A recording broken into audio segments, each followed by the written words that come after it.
Fear. It's a common feeling all of us experience to varying degrees throughout our lives, but one we'd evidently rather avoid.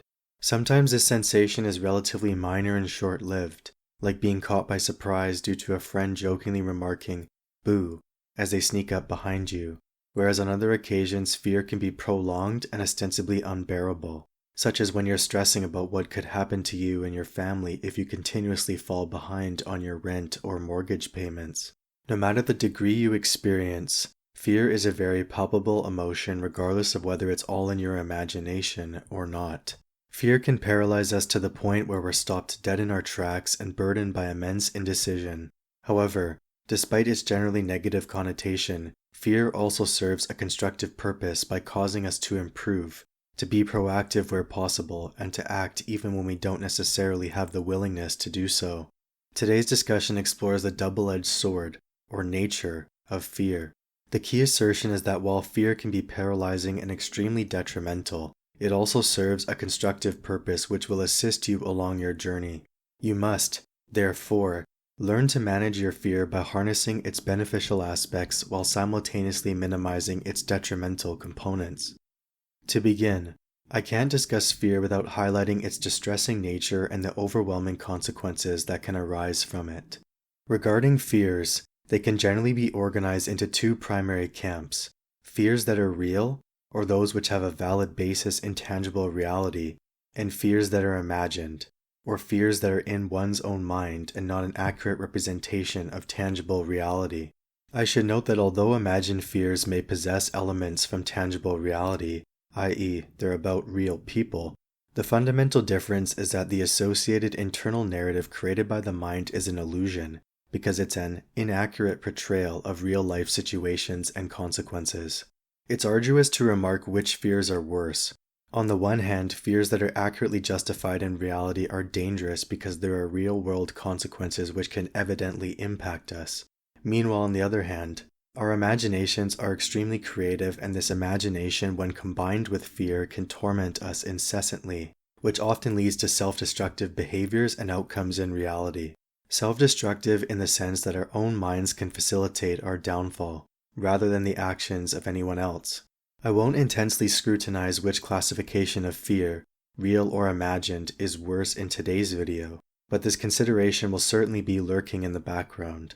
Anyhow, commencing with real fears, or those that have a tangible basis and are more accurately reflected in reality, they can evidently be distressing. Distressing because of the obvious and unforgiving real-world consequences that can afflict us should we fail to heed the warnings. A common fear is the fear of heights, which is understandable because if you're standing at the edge of a cliff or tall building, you evidently realize that if you aren't cognizant of the danger, then you could misstep and fall over the edge. The guaranteed result would either be severe injury or death, and both are typically regarded as disastrous. It's because we can envision these possibilities that we possess a tendency to be wary of high places. Even if we know that there are safeguards in place to protect us, such as tall railings and walls to prevent us from falling over the edge, we're still very much aware of what could happen if we fail to heed the danger because mishaps can occur no matter how astronomical the odds are. Another common example, even more so than the fear of heights, has to do with the financial aspect of living. This is especially relevant during the present economic circumstances of persistent inflation, rising interest rates, and housing unaffordability. The result is a profound cost of living crisis for a vast number of people, and the associated anxieties regarding this crisis are undoubtedly real. Financial fears aren't new, and they persist for a reason. Money is the common currency to purchase goods and services. Goods and services from the bare essentials for survival, to luxuries that people desire but they nevertheless could forego if necessity compelled them to. What we're witnessing and experiencing, however, is that the cost of essentials is rising so rapidly it's not just luxuries that are becoming out of reach. To survive, we evidently need food, water, and shelter. With housing costs rising in addition to food, it's no wonder that people are afraid of what could happen. The fear of not being able to put bread on the table, or not being able to afford putting a roof over one's head, is evidently terrifying. These very real fears have a logical basis because the consequences of failing to respond to them can be catastrophic. In the case of either example, a possible outcome could be not having any food to eat, or not having a place to call home. Both outcomes would be devastating, and we'd undoubtedly rather avoid them if possible. Switching to imagined fears, those that tend to be confined solely in the mind, these can also be quite catastrophic. A particularly fitting example comes from one of my favorite TV shows, Forensic Files, a crime series which documents real-life incidents from the 1960s to the early 2000s. The particular episode I have in mind is where a man is murdered because the perpetrator believed that the victim was having an affair with his wife.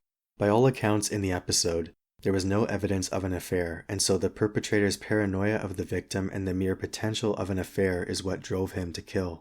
This example is an apt illustration of how fearing an imagined possibility, with no sound basis in reality, can be the catalyst for detrimental actions and outcomes. In the perpetrator's case, his paranoia and fear of something that was all in his mind caused his destructive actions. I should note again that although many of our imagined fears have some grounding in reality, the mind tends to over-exaggerate, and this process further exacerbates them. This frequently occurs with the fears of rejection, the dark, and being alone. Fearing rejection often causes us to avoid taking risks even when we understand that some risk is necessary in order to acquire what we desire. In romantic relationships, you'll have to face some rejection in order to find what you're seeking. Most of us aren't lucky enough to find a suitable partner on the first try, and thus, we'll more than likely experience a few rejections before we find the, dare I say, right person. The imagined aspect for fearing rejection is the exaggerated portion, that being rejected will ostensibly be the end of the world, or worse off than it actually is. I've discovered this myself as I've grown older. I used to dread rejection when I was in adolescence, but I've come to realize that rejection is an inevitable fact of life that can be overcome. It's not the end of the world like my mind initially perceives it to be. The same is true for the dark and being alone. Even if nothing threatening is in the dark, we're afraid of it because our minds associate darkness with the unknown, and the unknown is usually terrifying because of what could befall us. The fear of being alone operates along comparable lines because all sorts of negative outcomes could afflict us when we have nobody else to rely on.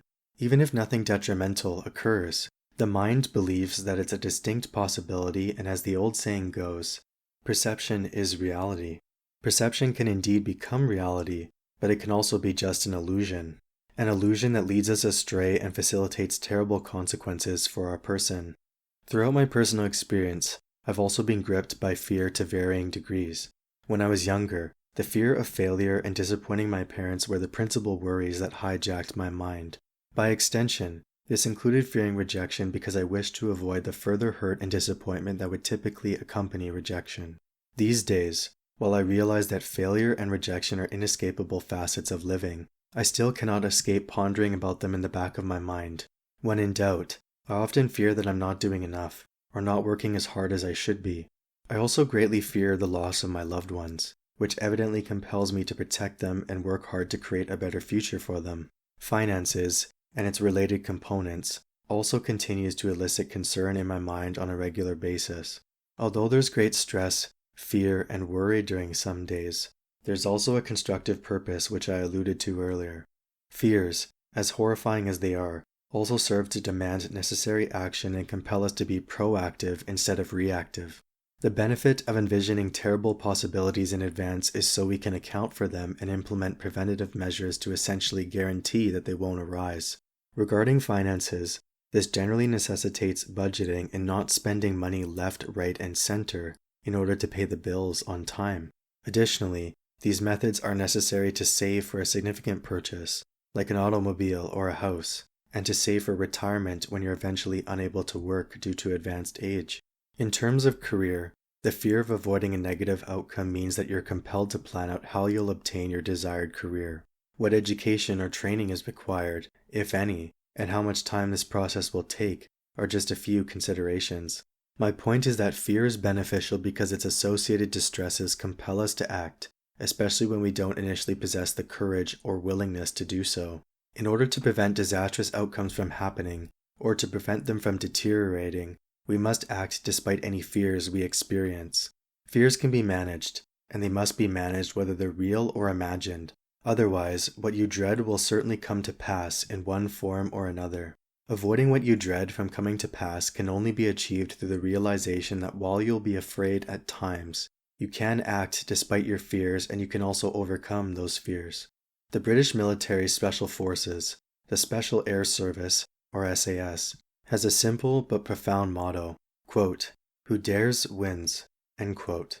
Indeed, in order to win you must dare to face the unknown, and dare to muster up the courage to challenge fears and doubts associated with the unknown.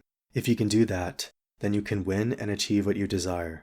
So, possess the courage to dare even though it'll be arduous and painful at times. But what is waiting for you on the other side is the triumph and satisfaction associated with overcoming fear. Furthermore, the realization that you refuse to let fear hinder your advance towards your goals. Quite satisfying when you truly ponder about it.